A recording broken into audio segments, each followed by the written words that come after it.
So being fancy black at fancy things can sure have its moments, but sometimes they go viral, like this one. Because in just one question, this Italian journalist managed to anger Julia Roberts, stun Andrew Garfield, and befuddle Ayo Edebiri. All the fabulous black women, you know exactly where this story is going. We've been there, dressed to the nines, at the top of our game, in our designer outfits, ready to speak about our work and experiences. Someone who is paid to interact with us as part of their job decides to go out of their way to put us in our place. Oh, and they try to be so sly with it. They like to play the victim when you call them out, but this time it was caught in 4K.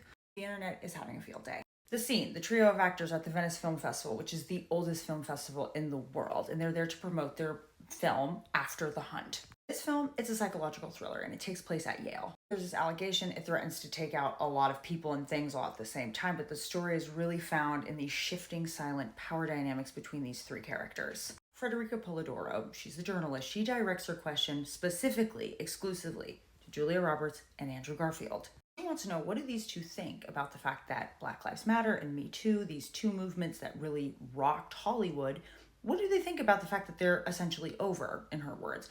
And did Hollywood lose anything because of this politically correct era? Look at Julia Roberts' face. Julia Roberts pointedly responds that she doesn't know who the interviewer is potentially talking to because she's wearing her sunglasses. That's a professional dig, people. And she intentionally asked the journalist, she's a pro here, to repeat the question. She was laying a trap. I just want you to know that, right? She wanted to get the journalist to repeat her question and specifically say, yes, I am exclusively asking this question about race and gender to just you two white actors. There's going to be no backtracking here. Incredulously, the journalist doubles down. Julia defers to Ayo and lets Ayo take the question anyways. And Ayo tells the journalist, well, you know, just because people aren't using hashtags and there isn't like all this loud noise around it doesn't mean that people are not still doing really important work in the Hollywood industry. Andrew Garfield adds that, look, coverage looks different now. He wants it to be clear that we just can't forget all this work that people are doing to make the industry safer. Notably, none of the actors say anything about what Hollywood lost because it has to consider sexual harassment and racism in the industry. Maybe because they don't think it has. Now, Federica absolutely has any right as a journalist to ask whatever she wants. And okay, I understand. We're at an Italian festival that was beefed up in 1932 by an Italian fascist who decided that the media in Italy needed to get stronger for these audiences that love these American films. I can make sense of the fact that maybe you only wanted to ask two white actors about race and gender dynamics in Hollywood.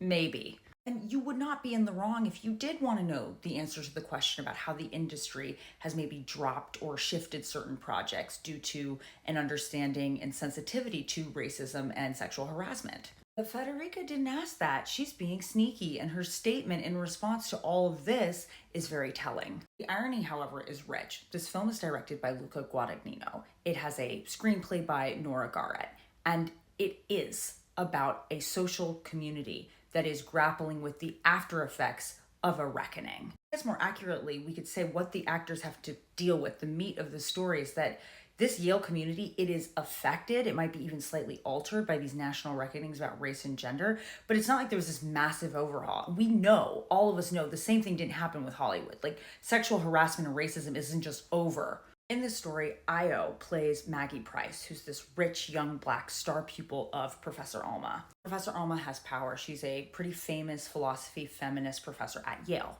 Lots of cred here. In a supporting role, Andrew Garfield is playing this guy named Hank, who's not just some guy. He is also a rising academic star, but he's on track to tenure. He is not a student. He is working at the university. He is good friends with this professor and, of course, knows this girl. They are all kind of close. But horrors, Maggie later accuses Hank of something awful. Something that could break all of them. Their future academic careers, their standing in the community, their reputation, you get it. Who gets broken after an allegation? Who gets believed after the dust settles?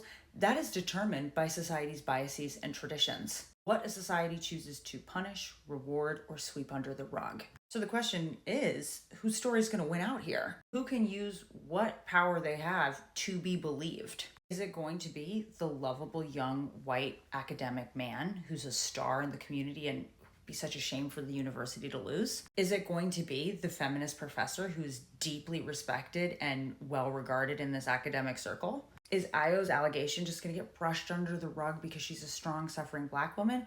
Or will that be tempered by the fact that she's a rich Black woman whose family has given many donations to Yale? Do any of these women actually have the power to ruin the reputation of one man? Those are not social dynamics you can dismiss as woke buzzwords. They are relevant social factors, and naming them is not a bad thing. So yeah, going back to Federica's question, this question about how an environment can change or stall a narrative due to national reckonings about power, it's a valid one. How does art change when certain people have the power to make their perspective known? That's a good question. It's not the one Federica was interested in, though. And if anything, this was the moment to make sure that the one Black woman who was actually playing a leading role to Andrew Garfield's supporting one had a chance to speak on that. But devil's advocate moment here, just to be fair, was maybe Federica trying to give the one Black woman a chance to not bear the burden of taking all the questions about race and gender? Is this just the journalist giving